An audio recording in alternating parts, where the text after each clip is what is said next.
شروع اللہ کا نام لے کر جو بڑا مہربان نہایت رحم والا ہے۔ ستارے کی قسم جب غائب ہونے لگے کہ تمہارے رفیق یعنی ہمارے نبی نہ رستہ بھولے ہیں نہ بھٹکے ہیں اور نہ یہ خواہش نفس سے کچھ بولتے ہیں۔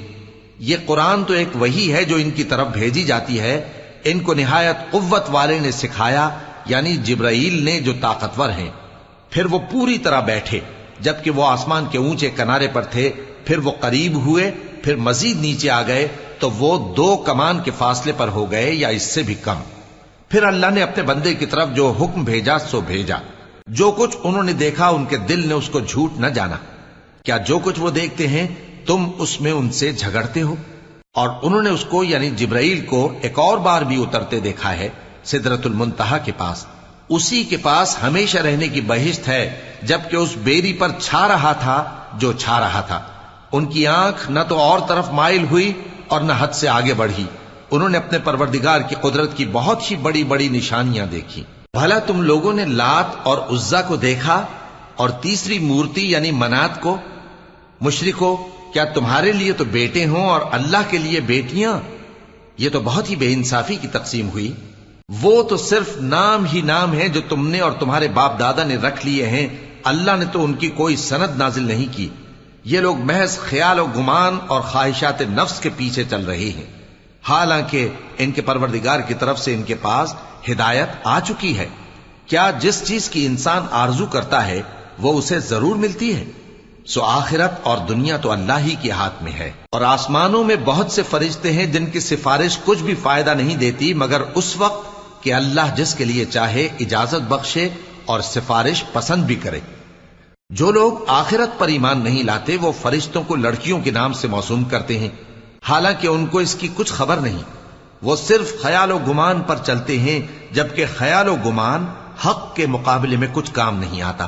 تو جو ہماری یاد سے روگردانی کرے اور صرف دنیا ہی کی زندگی کا خواہاں ہو، اس سے تم بھی منہ پھیر لو۔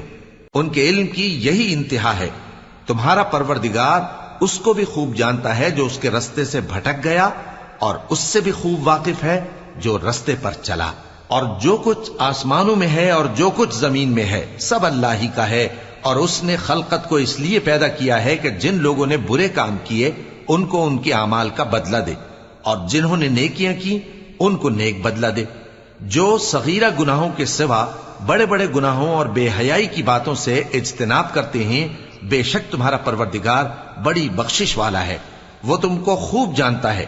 جب اس نے تم کو مٹی سے پیدا کیا اور جب تم اپنی ماؤں کے پیٹ میں بچے تھے تو اپنے آپ کو پاک صاف نہ جتاؤ۔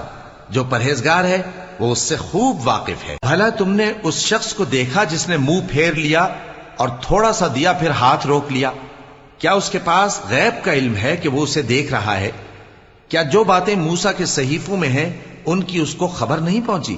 اور ابراہیم کے صحیفوں کی جنہوں نے حق اطاعت اور رسالت پورا کیا، وہ یہ کہ کوئی شخص دوسرے کے گناہ کا بوجھ نہیں اٹھائے گا، اور یہ کہ انسان کو وہی ملتا ہے جس کے لیے وہ محنت کرتا ہے، اور یہ کہ اس کی محنت کا جائزہ لیا جائے گا، پھر اس کو اس کا پورا پورا بدلہ دیا جائے گا، اور یہ کہ تمہارے پروردگار ہی کے پاس پہنچنا ہے، اور یہ کہ وہ ہنساتا اور رلاتا ہے، اور یہ کہ وہی مارتا اور جلاتا ہے، اور یہ کہ وہی دونوں جوڑے یعنی نر اور مادہ پیدا کرتا ہے یعنی نطفے سے جو رحم میں ڈالا جاتا ہے، اور یہ کہ قیامت کو دوبارہ اٹھانا اسی کا ذمہ ہے، اور یہ کہ وہی دولت مند بناتا اور وہی مفلس کرتا ہے، اور یہ کہ وہی شیرا نامی تارے کا بھی مالک ہے، اور یہ کہ اسی نے عاد اول کو ہلاک کر ڈالا اور سمود کو بھی، غرض کسی کو باقی نہ چھوڑا، اور ان سے پہلے قوم نوح کو بھی۔